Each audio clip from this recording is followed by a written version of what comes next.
London is a ghost town. We are in the middle of Tier 4 lockdown, and most of the UK is now being forced into the strictest Tier 4 lockdown. Many of you did not spend your holidays with family members and friends because you were told you could not mix households. And now we're being told that our children might not be able to return to school in January, and 2021 might look even worse than 2020 when it comes to lockdowns. Let's look at some of the numbers. In a recent article published in The Sun, and you can check these figures on Public Health England or the UK's own data sites, the total number of deaths from healthy people in hospitals in England under the age of 60 in the year 2020, wait for this number, was 388 people. Wait a second, could that be right? Whoa, say that again, Brian. The total number of healthy people, that means people with not pre-existing medical conditions, that died of coronavirus under the age of 60 in hospitals in England in the year 2020, this year, was 388 individuals. 388. It is a tiny, tiny, tiny amount of people when it comes to deaths that happen in this country every year, and I'll get into some of those numbers. Of those, 338 were those aged 40 to 60 in my age bracket. 44 of those were aged 20 to 40, and only 6 of those people were less than 20 years old.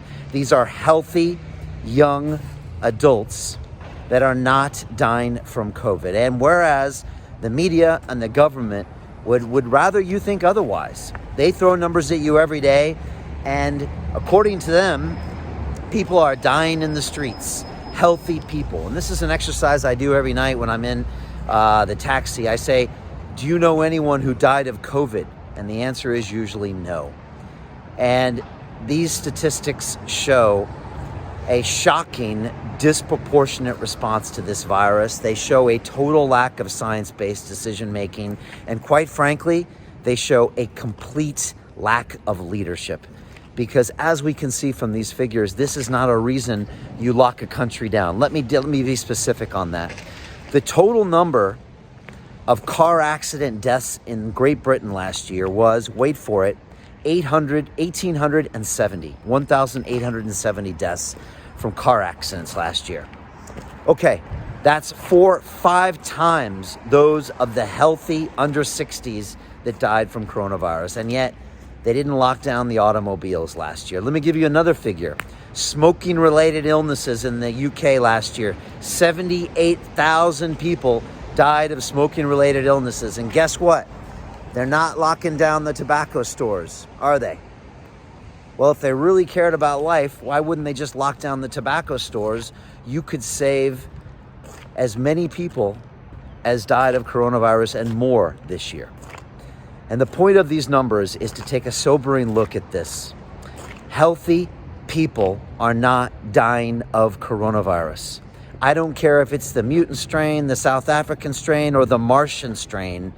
Healthy people are not dying from this disease, and yet we are locking down our entire economy.